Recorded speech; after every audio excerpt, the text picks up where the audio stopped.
Okay, so really quick, right before I get into my couple last classes of the day, I did want to do an episode of Daily Battles. Look, for the 2 people of you watching there, thank you for watching. And, yeah, immediately the matchmaking is pretty shit, but that's to be expected with an event going on like the Battle Pass. We're gonna do pretty shit this game, but I'm gonna try to spot the inside and do as much damage as I can before I lose. So that's basically the angle I'm gonna take with this game.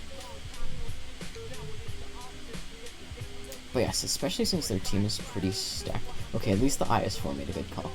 This is gonna be a pretty bad game, but there's not much I can do about that. On days like this, I would just recommend you don't play. The first couple games that I tried to record for Daily Battles were actually pretty shit. So what I would do is if you lose immediately and it's pretty one-sided in the beginning part of the day, I wouldn't come back for, you know, a good couple hours at least, just to try to see how things change. Because usually if I keep playing and I'm like, oh, I can get my stats back up with the next game, it almost never happens. And it's just kind of is what it is.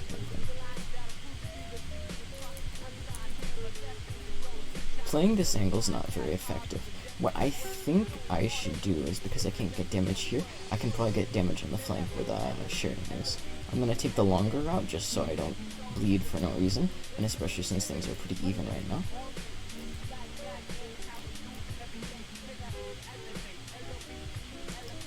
This Sheridan had a pretty okay shot. He didn't do any damage, but that's fine. I have the E5 shots on me, but the reason I'm pushing this send so aggressively is because if we have the map control here, we'll be able to push more. I'll get a shot in. Good. I'll get a shot in. I'm gonna pull back, and I'm gonna try not to take another shot from the send unnecessarily. There we go. Send's dead. Let's see what we can do with this E6. The Sheridan's pushing me, but he's a lot lighter, so it doesn't really matter. I'm gonna watch out for missiles from this Sheridan, because he knows what he's doing, probably, especially if he's right there. He has a good line of sight on me, so I'm gonna try not to bleed for him for no reason. Okay, he's firing at our Sheridan. Bounces, okay. He says hi, even though the entire principle of the Sheridan is just random bounces, like, okay. Okay. Whatever. At this point in the game, nobody's really pushed around, so it's a bit of a stalemate. I think the play right now is just to not make any stupid plays and bleed for no reason.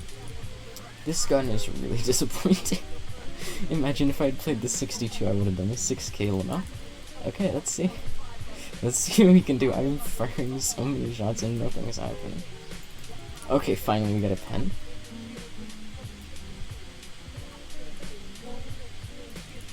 Another pen. Beautiful. This gun finally starts working. Like 3 minutes in. Hey, that was lucky.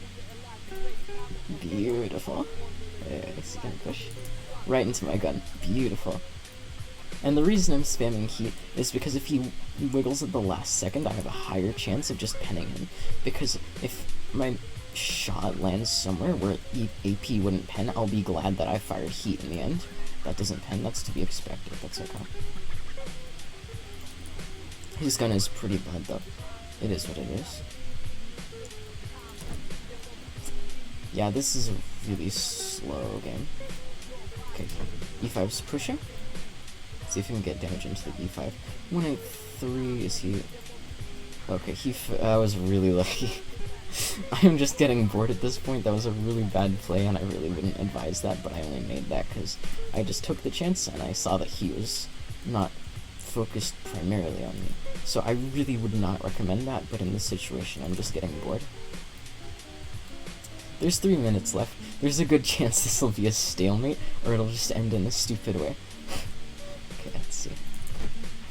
Oh my fuck, can we pen? I'm gonna run out of heat even though I run 0 HE. I should start running more heat than I run AP. This is ridiculous. Okay, let's see if we can get a pen on the E5. Nope, because the gun doesn't want to work. That's amazing.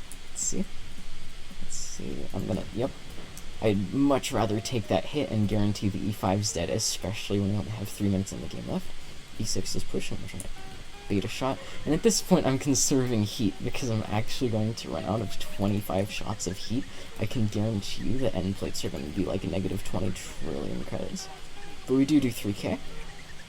Amazing. Okay, so now I'm YOLOing for damage. This is basically guaranteed to win. He's dead. So is my primary target. I think right now the Vickers is, because they're gonna get 2 shots in, that's about 800 damage. And already then, I'm guaranteed to do less damage. If I can reload on this guy, before he gets to anybody else, I'll be able to guarantee the damage for myself, and I do, that's 4k. Easy! I hope you enjoyed, or maybe even learned something, or maybe you get to see how many credits I fucking lose. I really enjoyed that game. It was worth the other 2 shit games I played trying to get a good game in this thing. I hope you enjoyed me losing credits, and I hope I see you in the next one.